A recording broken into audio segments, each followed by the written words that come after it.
Thanks very much, Tom.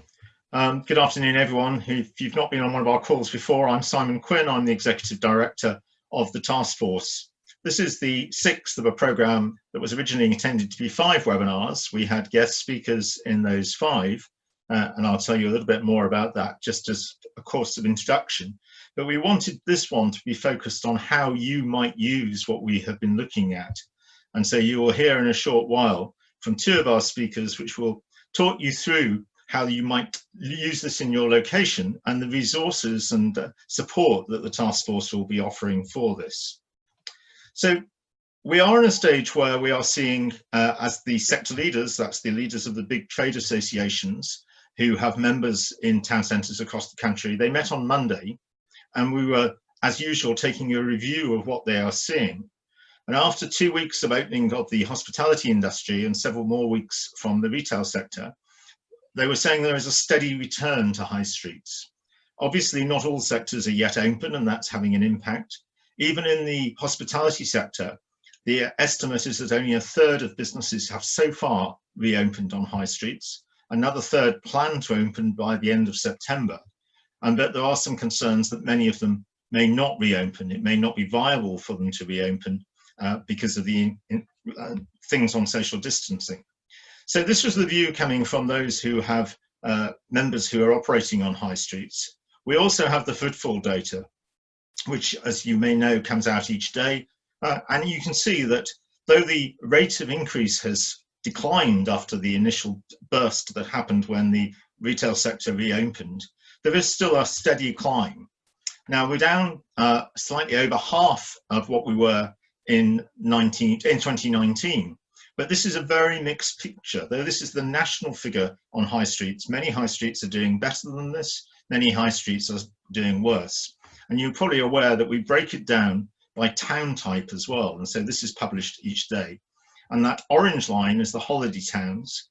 And people have been perhaps taking advantage of it being July, being sunny. And so on Sundays in the last week, holiday towns have only been overall 25% down on where they were a year ago. But the major cities are still struggling in many times to get people into them and shopping. So this forms the context of where we are. We're not reaching that transformation stage. We're still in recovery, and many sectors are still in pre-recovery because, yes, they have not yet opened. But at the start of this webinar series, we asked the question, could the new normal that people were talking about be a better normal? And I think this is the question at the moment. We're adjusting in our high streets. We're doing things about place assurance. Many places have obviously put up screening and other things, one-way systems in order to provide a safe and clean place. And that's important at this stage. But as we look forward, we need to think about how that matures. And that's really what this route to transformation has been about. How do you take things you're doing now and perhaps build on those to make our centres better as we go forward? So this was the Routemap. All of you will have seen it. Kathy will talk you through it much more in a few minutes. But if you've not been with us, don't worry. It's a series of stages which we've had speakers explaining and trying to understand. And these are the priority areas that we've identified. And this is what we want you to be able to make use of. So we have a smaller panel so that we have time for questions and answers. And very much see this as an interactive session, checking some of the things and then listening to Kathy explain in more detail what we have. So Kathy is actually our first speaker. She's co-chair of the Institute. She's also the research lead for the High Streets Task Force. And Kathy is actually going to explain through the Routemap and how you now can use it. So Kathy. Thank you, Simon. Can you see my slides okay? We can. Jolly good. Okay, so when we started this series 5 weeks ago, I reflected on how places were responding to COVID-19. Non-essential retail had only just opened at that time. We were really looking at the plans and preparations that towns are putting in place, to deal with the crisis. It's worth considering these plans and responses again, I think, briefly, as your journey to transformation, like Simon said, is based on what you're doing now, as well as what's happened before. There is a certain amount of path dependency in this. And looking at how various towns and cities have responded to the crisis, we've identified some common themes. And whilst this webinar series has been more focused on the strategic or long-term goal of transformation, the reality is right now you are still focused on averting the crisis in your high street and facilitating some sort of recovery. So these themes are still very important, and my advice is that you think carefully on how you can build on these. So to recap, these are the things we've seen in places that we think are responding effectively to COVID-19. These places have mobilised significant capacity through effective partnership working. There's rarely one partnership, but many, and they've been working collaboratively rather than in a fixed hierarchy. In the first webinar, I gave the example of Norwich and all its plan ahead teams in retail, leisure, commercial, public space. And that represented all the different, these groups represented all the different uses in the city. And they were being facilitated by the Business Improvement District. And that provided the glue, if you like, the link between all those different groups. And we know recovery needs a plan, and that plan needs to be widely adopted by the stakeholders. And an adopted plan is a way of coordinating the effort, if you like, without that fixed hierarchy, and making sure all the hard work of all the people in the different partnerships are all moving in the right direction. In the first webinar, we heard how a plan was developed and adopted in Canterbury, and on the second, we heard from Worcester, where all the different departments in the council and the bid and others were all working together under the same plan. Right at the beginning of the crisis, the High Street Task Force adopted the Institute of Place Management's recovery framework, which was informed through research into how places dealt with crises and came back from disasters.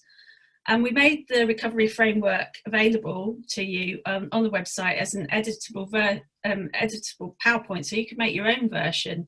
And we know these work as they're being used across the UK, Europe, and even in Chicago to plan the recovery effort. If your town or high street hasn't got a recovery plan yet, it's not too late, and it will still benefit from having one. Different people and organisations will have still been doing stuff without a plan, and are undertaking a lot of the activities that are necessary, but the framework will just show you what's been done and communicate that to other people and perhaps give some confidence. And it will then show you what still needs to be done. Getting this framework populated could be your first step towards a more coordinated approach to place management in your town. You'll find lots of resources on the High Street Task Force website to help you develop your recovery plan if you haven't got one, or update if you have got one. And that includes a best practice in COVID recovery that we've published today. We've also identified communication as being key.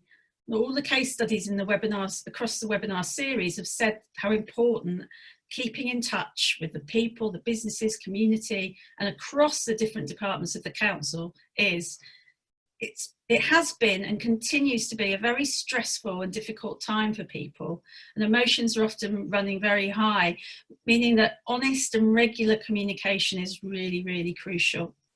And in week 3, we heard that many businesses were not keeping in touch with their customers. And yesterday we ran a webinar with 42 places that signed up to test out the new technology from Maybe that will help you listen to the social media conversations about your place and the conversations between the businesses and other organisations in your place and their customers. And that's going to help. So for instance, we've got the Eat Out to Help Out campaign coming up in August, and that's a great opportunity to encourage people back to your town. And whilst individual businesses may be promoting their offer, you can help using the platform to retweet, to leave positive reviews, or you may even want to coordinate a whole campaign for your town. We've published guidance on the Eat Out to Help Out campaign on the website, and you can also sign up for your own Maybe platform to curate these conversations and manage social media in the way I've said. There's a link on the website, and Matt's going to explain in more detail later. And finally, we saw that many places were very quick off the mark and started to do amazing things in lockdown. We heard some of those stories through the series, and I'm sure you've got lots of examples of your own. Who would have thought cycle paths could pop up overnight? Streets just magically pedestrianised, planning committees and decision making over Zoom. even your local chippy offering a delivery service, town parades run from people's homes. So anyone listening in from Macclesfield will know that's how the town parade was run this year. It's really been life affirming to see how people have rallied round, innovated, invented, collaborated and made things happen. Ironically, during lockdown, we've actually seen less talking and writing and more doing. And let's keep that going, because no action is definitely the fastest way to see your town decline. We've got plenty of tactical urbanism resources on the site to help you reinvent your high street through these sort of small scale, more incremental changes. This is a really important point. Transformation started. Your high street or town is being changed by a number of forces, many of which are completely outside of your control. We can and we should spend time planning for the future, but it is coming regardless. The key to successful transformation is thinking about what you can do now practically and making that happen, as well as planning what you want to make happen in the future. It is a mixture of the operational and the strategic. We've undertaken a lot of research on how towns regenerate, and we've identified 4 strategies which are complementary but take a different focus. And I covered these in the first webinar, and it was these 4 R's or 4 strategies that provided the structure for our webinar series. So now we're going to shift gear a bit and think about transformation and have a recap on the 4 R's. Restructuring is all about getting partnerships and governance right, as well as any large-scale spatial restructuring that might be needed. The temporary street closures and other measures you've put in place may change the centre of gravity of your town and end up permanent through the planning process. COVID will have prompted new ways of working and new partnership, and build on these. In the first webinar, we heard from Ian Harvey of Civic Voice with a rallying call for councils to work more effectively with their community and for the community to work more effectively with their councils. We know it's not easy, but everyone's got to make that extra special effort now to get on and work together. Your town depends on it. Repositioning is about understanding how your place is changing and developing quality visions. We heard from Bill Grimsey about how inspiring visions should be. They need data and evidence and lots of participation and engagement.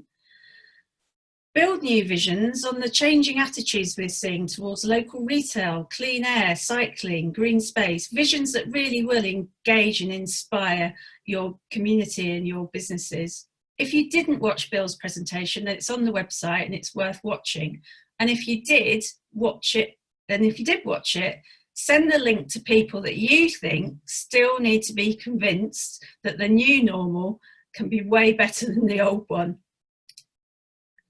Rebranding was about identifying what's special about places and changing perceptions through communication. In week 3, we heard from Steve Millington about placefulness, the uniqueness of place and what builds attachment and loyalty.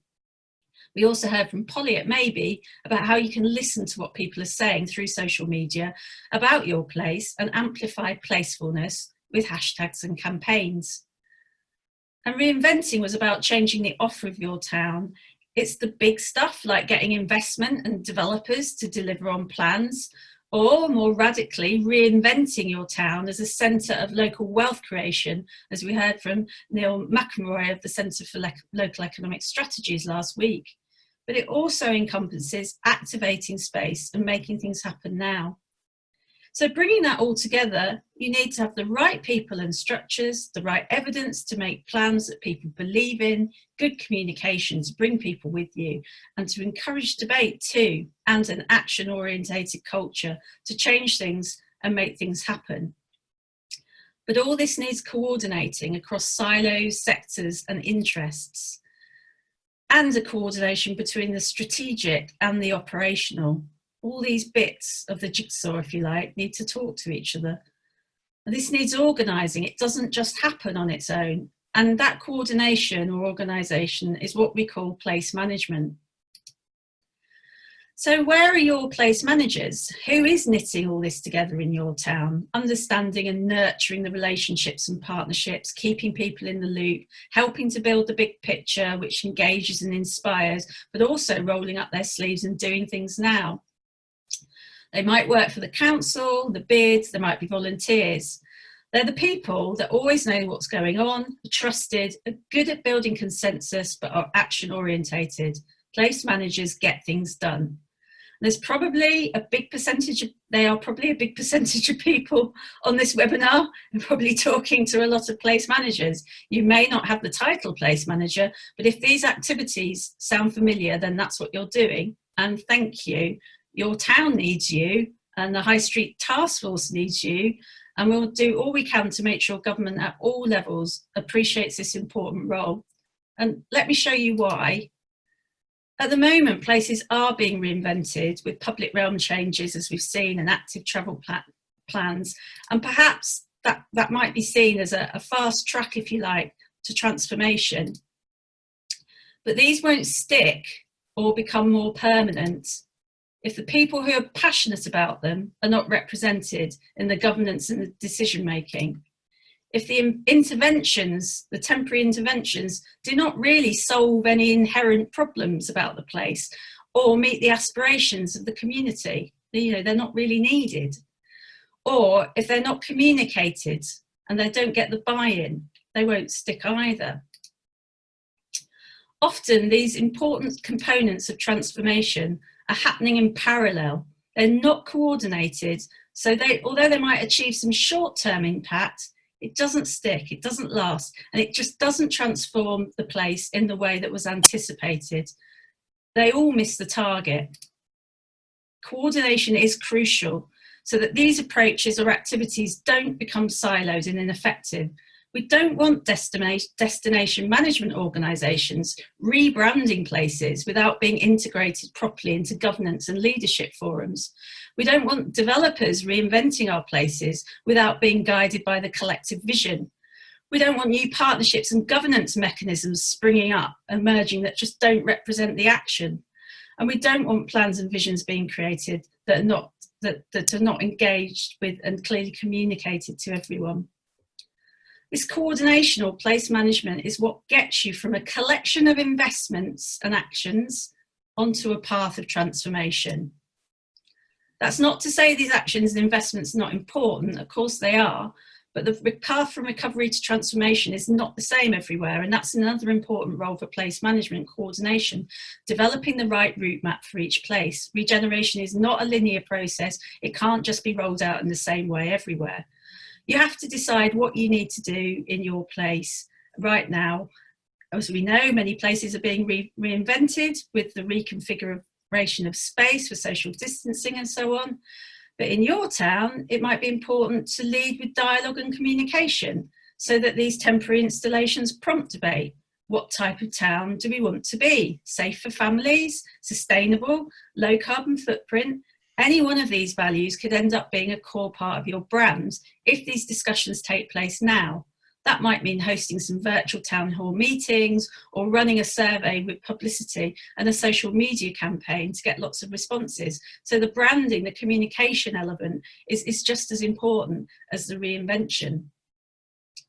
So the route map we've developed here allows you to prioritise the approach that's right for you. You can change the order of the process by moving the strategies to the left or right. You can amend the duration of each approach by altering the length of the box. And you can represent how much investment each of these need by changing the height of the box. So this route map here might represent a focused effort on repositioning, for instance, a data collection exercise to establish how much commercial space might be vacant in a town if all the home working continues after COVID-19. And then we have to think, well, how can that space be reinvented, the repositioning and the vision? And how can we develop a communication, a vision for that reinvention that attracts the right sort of investment that would mean branding, and will it rely on public sector investment? You know, that's another. Might need to think about the public-private partnerships being put in place, you know, at the very early on to make sure that the funding's there for this. whatever the order of the approaches or the level of investment in each, you'll need to coordinate them all. They all have a role. It doesn't matter how brilliant the plans are, you'll have to explain them to people. It doesn't matter how strong your partnerships are, they'll need nurturing and refreshing, especially when people move on or when new people and businesses join your town. Place management is the glue that holds everything together. It's a skill and it's a knowledge base, and that's what we'll be providing through the High Street Task Force. Thank you. Kathy, thank you very much. We're going to move on and have some questions so that you can actually have a chance just to address one thing that's come up, which has come from Michael Whedon, who is from the Federation for Small Businesses in the Midlands. And he's saying that many of the small retailers are expressing concerns about temporary installations in high streets that may become permanent without their input or consent. He says the story is muttered that councils are road testing permanent road closures. Now, we've heard quite a bit about this elsewhere, but I think we have some quite strong views on why this has to be done and what is really happening. Do you want me to answer that? Yeah, go on. Okay, yeah. So I think it's really important to get the evidence base from each location, and absolutely, you know, businesses should be part of that decision-making process, but on the basis of evidence. I mean, we know footfall's down at the moment. It is down everywhere. That's not likely to be because of those installations. That's just a general fact that half the people we'd expect to be in towns on average are there. So there's no right or wrong answer to this. It's about micro sort of evaluation, you know, each street or maybe each end of the street, understanding, you know, the flows of how people move around the place, and you know, working with the retailers obviously to ensure that, you know, it's in everybody's interest that the town is as successful as possible. But that does mean challenging some of the things that have gone before us, and you know, we do need to be brave enough to trial things out, collect the data, but then have good, honest discussions about, well, okay, who's this benefiting, and is this the right decision? I think the other thing I'd add on this is that whilst you may feel that the restrictions are reducing the number of people, if you didn't have the restrictions, there would have to be other controls to stop that number of people coming in, because the narrower pavements would mean you either have one-way systems or other things that inhibit it. So it's understanding the situations in individual towns, I think, which is very important. But the government has asked that when these things are being done by local authorities, they have to involve the business community as well as the wider community. There's a couple more questions if we've got time still. I think we have. What are the potential implications of proposed relaxation of planning permitted development in town centres, good or bad? Now, you may not want to answer that, Kathy, I don't know. But... Yeah, I've got my High Street Task Force earphones or hat on, so that's a tricky one. I mean, I've been studying sort of, you know, how towns sort of change, you know, for many years, and the key to sort of successful change is local leadership and decision making sort of locally. So anything where that is sort of likely to be taken away, I would feel is a worrying thing. But I suppose I've also got to be pragmatic and say, you know, you've got to do everything within your power to work for the future you want, no matter what the sort of how the legislation changes. So I suppose it's going to be you know, it becomes more important now to explain what the vision, what the trajectory of a town is, you know, so that you maybe start to have those conversations with developers and that yourself, because you can't, not necessarily protected from the, you know, from planning in the same way. And I think the scale of change is such at the moment that sticking to your local plan from several years ago that's been through something quite difficult in terms of the length of time to put together, that makes no sense in many ways. So having some more flexibility is very important, but it's still important to retain that local control. One more, I think, is a neighbourhood plan a good way to create a city centre vision? Yeah, I think it can be. It's the same as everything in place management. You know, it's like there's vehicles, you know, and things, and it depends on the quality of the people that are in there that are doing it.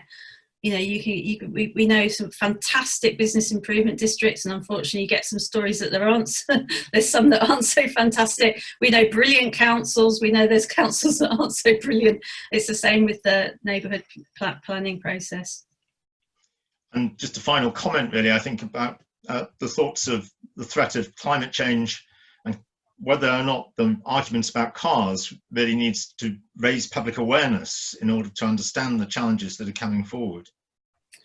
Yeah, I think so. I mean, I think, you know, the improvements in air quality through lockdown, you know, have been quite phenomenal. And also when you want, you know, look at the number of, you know, deaths and the cost of the National Health Service through car pollution, you know, these are absolutely discussions that we have to have.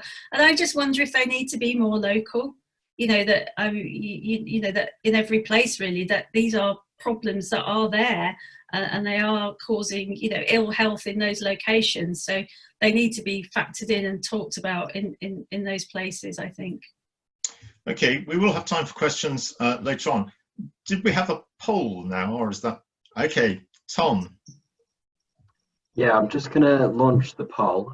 This will take over your screen momentarily. And we just want, if you just talk through the questions, Kathy, as you made the poll. Okay, so yeah, just a bit interested to get a bit of information back from you. Does your town or high street have a COVID recovery plan? So that's a COVID recovery plan for the town, you know, rather than one that's just for the council, something that's focused on the town centre. If there is a plan like that, how widely has it been adopted? So, you know, is there one plan that everyone seems to be working under? Or is there a plan, but it's a bit iffy whether people are working with it or not, or it's not at all? There is a plan, but there's no integration. People are still sort of maybe unaware of it. And then the third question, this idea between the coordination between the strategic, so the sort of planning, you know, the visioning, the sort of directorate sort of level type activity, and the on the ground, you know, what goes on the ground in the town centre and a day-to-day management.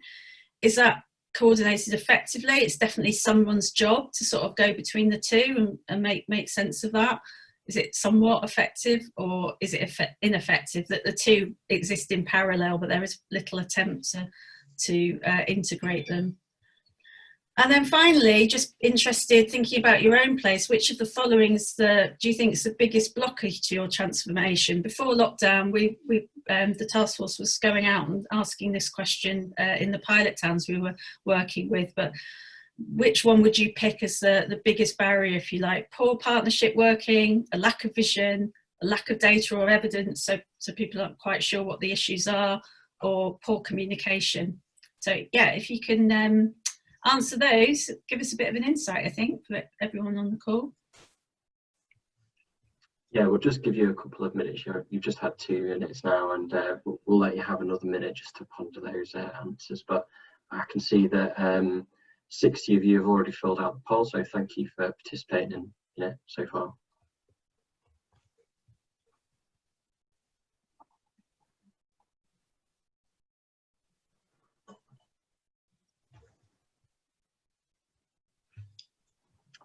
Right, just another 30 seconds, guys, to just get to the end of this poll, and then I'll be able to share the answers with you, which is, just so you know, it is all anonymized, so there's nothing in there. It's just this is a moment where we just hope it works. Yeah, we're always a little bit nervous now. It is working. I can see all the numbers popping up, so yeah, it's good. It's good to have a little bit of participation on these calls sometimes. Right, you've had 3 minutes. Just because of timing, I'm just going to end the polling now. So if you are one of those stragglers, you've got 5 seconds, and then I'm going to end it. Okay, just ending the poll now. And then I'm going to share these results so you can see them on your screen. And I don't know if you just want to have a quick digest of these. Yeah, okay, so interesting. So that's good news that over half have a COVID recovery plan, but obviously slightly worrying how many do not yet. So. Okay.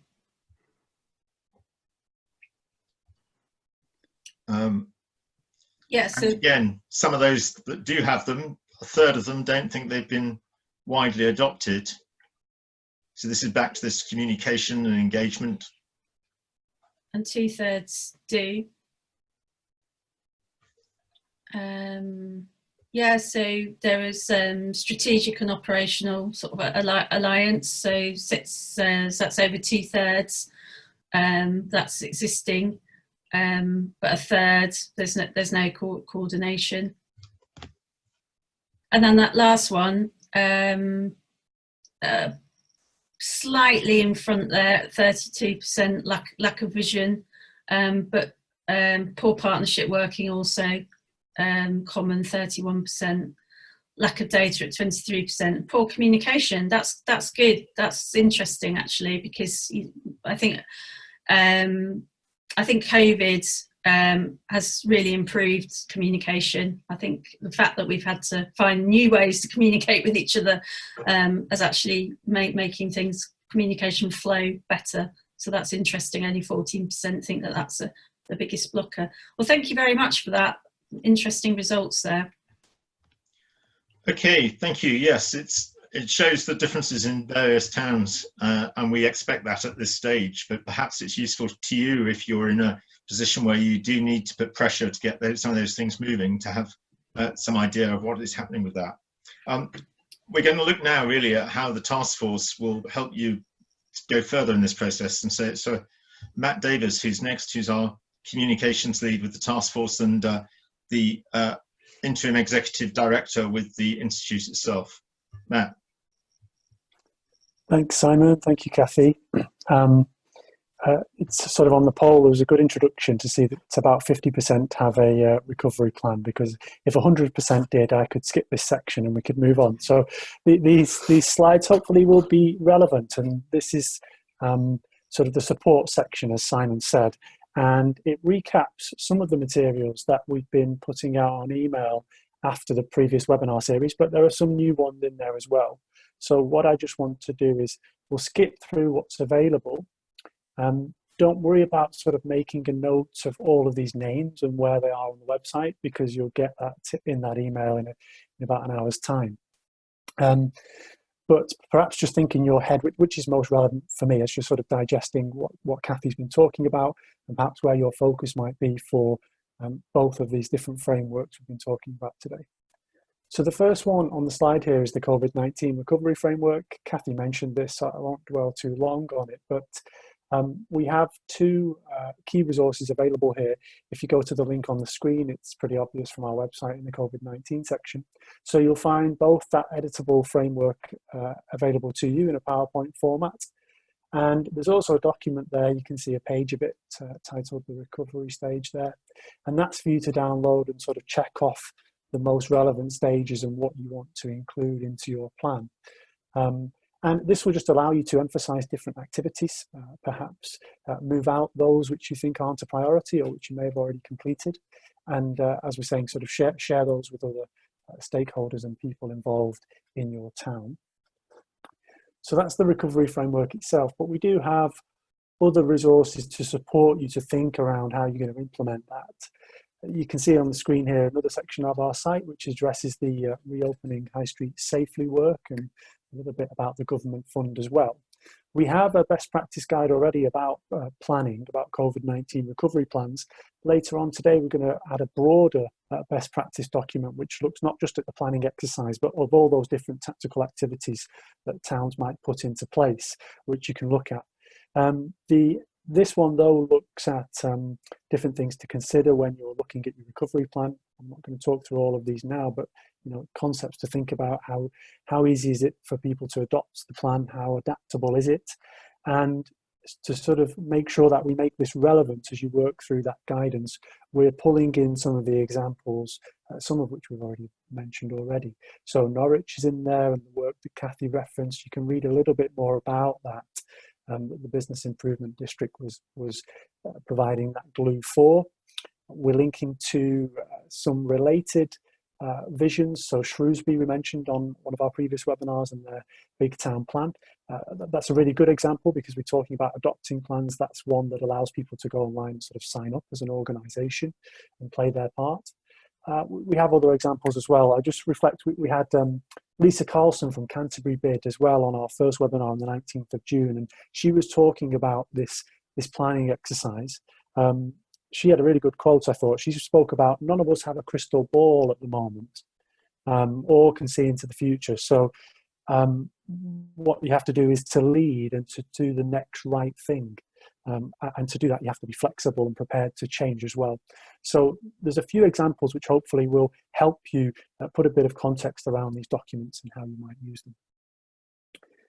So if we move on now, so that was the COVID-19 recovery framework. I'm going to just move quickly through each of the 4 R's that Kathy discussed and mention some of the supporting resources that will help you to think about this. So the first of which you'll have access to, which obviously covers all of this, is that adaptable template that Kathy talked about. And that will allow you to create your own sort of diagram about where you're putting that emphasis. But if we move through now and just consider some of these individually. So if we go on to restructuring, first of all, the first one I just want to highlight is this diagnostic exercise, which some of you may have completed. So it is essentially a short questionnaire that helps you explore when you're thinking about restructuring, what structures and what capacity exists in your place already to enable transformation or change. And we joked about this being a sort of a high-end cosmopolitan questionnaire, maybe even something that you find in an academic journal. We don't know, but there's quite a number of questions. So rather than just thinking off the top of your head, here's my gut feeling about capacity and structures and how things are working at the moment, you can actually work through these questions, answer yes or no, and there's a bit of a mathematical exercise at the end which will allow you to plot on this graph on the right hand side where you fit in terms of the style in your location. So is it a sort of a paternal culture or is it more grassroots? And we give some descriptions of those and what you might want to think about depending on where you fall in that matrix there. So that's the diagnostic, and we hope that proves useful as an entrance into thinking about restructuring. But if you want to think about the wider concept, not just about your location, we have an e-learn exercise as well, which you can access. It's a sort of a guided PowerPoint file there. And it includes examples as well from indeed around the UK, not just England. Wrexham is an example here. They were part of a previous High Streets UK 2020 project, and they looked at restructuring. And the photo you can see on the screen there, that's, I had to check the pronunciation before I came on, but that's T-Pord, which is a community centre. It used to be the old market, and now there's lots of stuff in there, a gallery, market space, there's food. And from that restructuring exercise, they're seeing the fruits of that labour a little bit and starting to diversify the offer and look at some of the other R's as well in terms of what they have on the high street and how they're activating that. So you can have a look at some examples through that e-learn. One other thing just to think more broadly about this as well is we've just put online what we're calling a place capacity map. So as you hopefully know, there's lots of different organisations that may be stakeholders and may support local authorities and others in this sort of transformation journey. So we've started plotting them. And on here, you can go onto this page. If you go into the support heading on our website, you'll find the link to the place capacity map.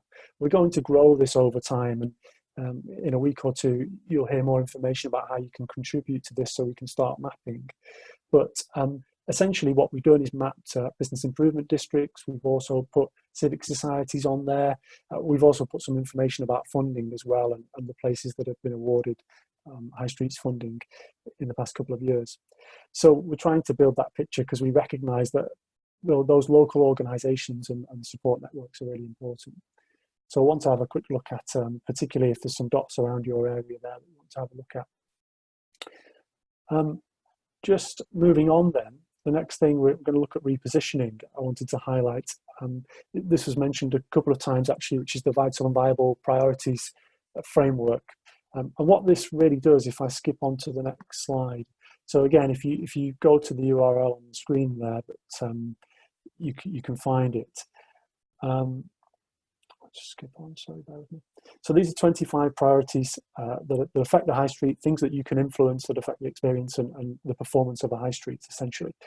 So I've just taken a screenshot of some of them, but on this article you can digest everything about this research. You can look into what each of the 25 priorities are and the factors that underlie them, because there's a wide range of things, as you can see on the right-hand side here, component factors that make up each priority.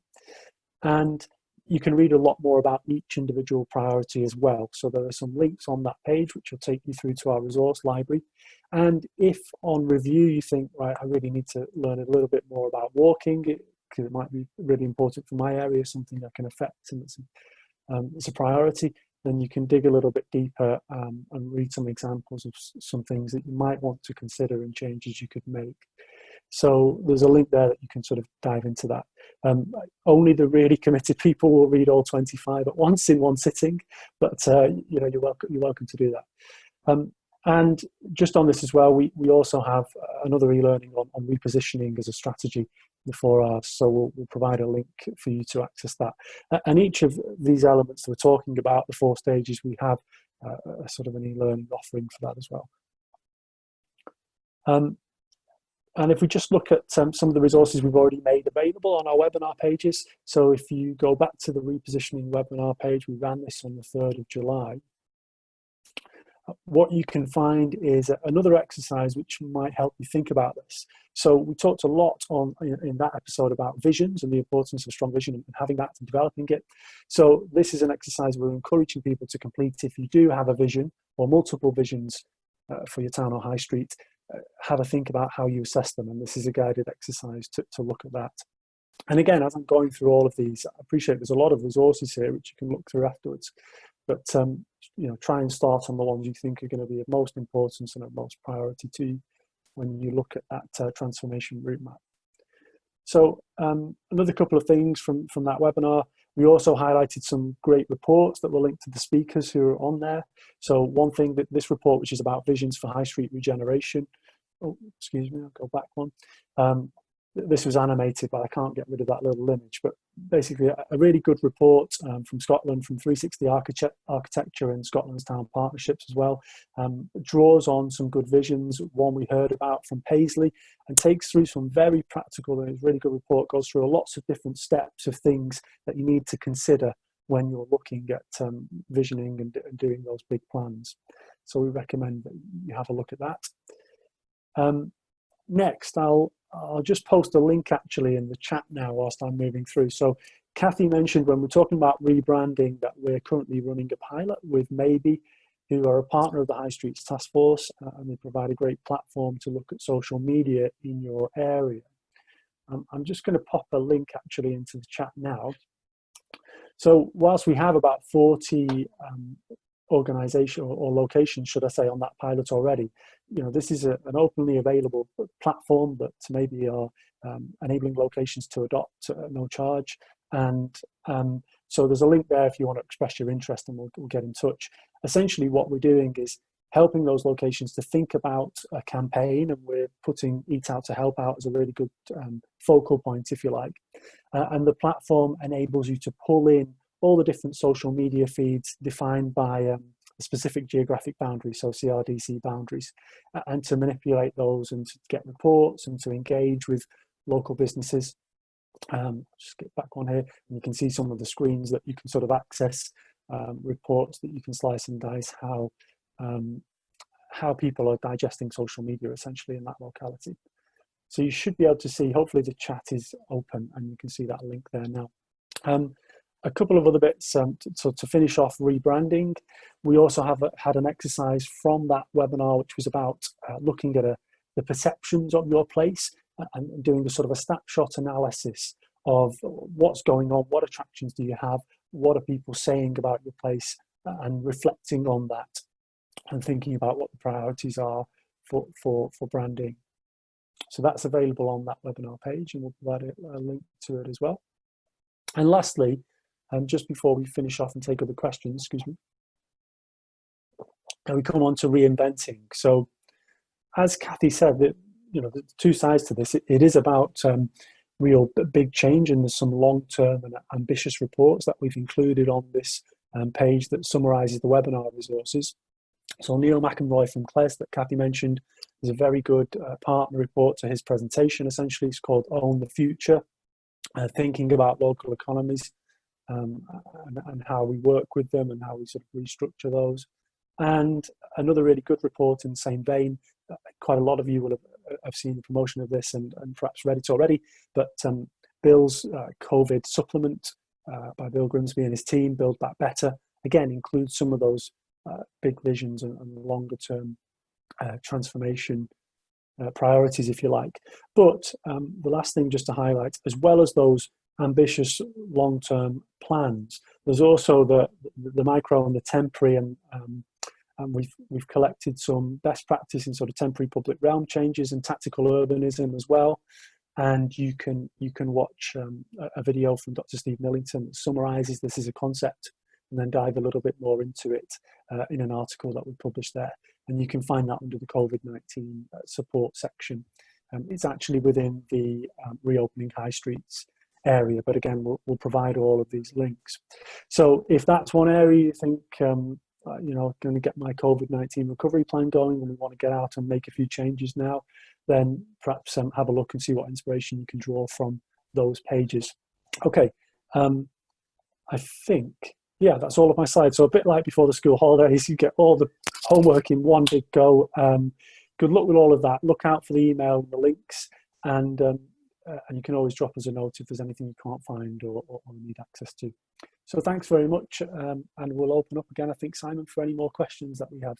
Yeah, that's fine, Matt. Thank you very much for that. I know we threw a lot at you there, but it hopefully means that having seen the webinars and realised the kind of key topics we're talking about, you can now explore more with that and find some of the resources that will help you. So we do have some questions, some of them from earlier, some now coming in from Matt, I think. One of the questions was about heritage and as to whether it's an opportunity or a challenge for town centre transformation. I'll kick off and say I think it's very much an opportunity. Obviously, we heard Steve Millington talking about placefulness. It's about what gives a place an identity. Heritage is obviously an important part of that. We saw the criticism a few years ago of clone towns. I think now this idea of community engagement in towns, heritage is one of those things that much more can be made of. If you're a place without heritage, though, you have to perhaps start thinking about creating your own. I don't know whether anybody else wants to come in, Kathy or Matt. You're on mute, Kathy, I think. Have to be relevant for all ages. So I think it's important to do sort of heritage and cultural interpretation with a range of age groups. You know, because obviously the heritage is there baked into the town, but what that means is going to have, you know, meaning to some age groups different to others. So I think, you know, that's one thing we know we've got to get better at, getting younger people involved in, you know, creating the brands of our towns and the buzz, and talking about them and using them. So I think that's what I'd say. I think it's definitely an opportunity, but, you know, let's make sure that we're you know, we're also celebrating culture in our towns that, you know, from younger people too. Can I just back? Sorry, I was just going to back it up with that. Sorry, that slightly inconsequential, but just anecdotally, the area I'm in, North Manchester, a great example of that is there's a mural of Mark E. Smith on the side of the local chippy, and when that happened, there was the biggest sort of buzz in the media about that, and it's a touch point for a certain generation that know the Fall as a band, and, you know, a Northwest. So that's a good example of just, it's almost like tactical urbanism. I'm not quite sure who put it up as a piece of graffiti or a picture, but that's part of the heritage of the area. It's a good example. And we do have in our resources library some good practice case studies from historic England, which look at how bids have made use of heritage in places around the country. So you'll be able to find that if you search on that. The next question was about town and parish councils being involved in these plans, or are they too defensive about their neighbourhood plans? And I think we know of lots of good examples where town and parish councils are now working alongside the local authority, sometimes actually having to take the lead in getting things moving because the local authority has its focus on other bigger centres. But in many places, we've seen the working alongside one another. And so I do think you neglect that involvement at your peril, really.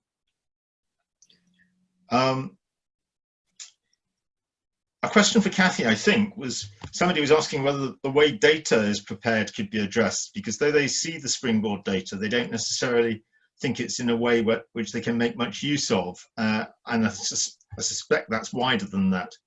You might want to talk about what our dashboards are going to do, Kathy.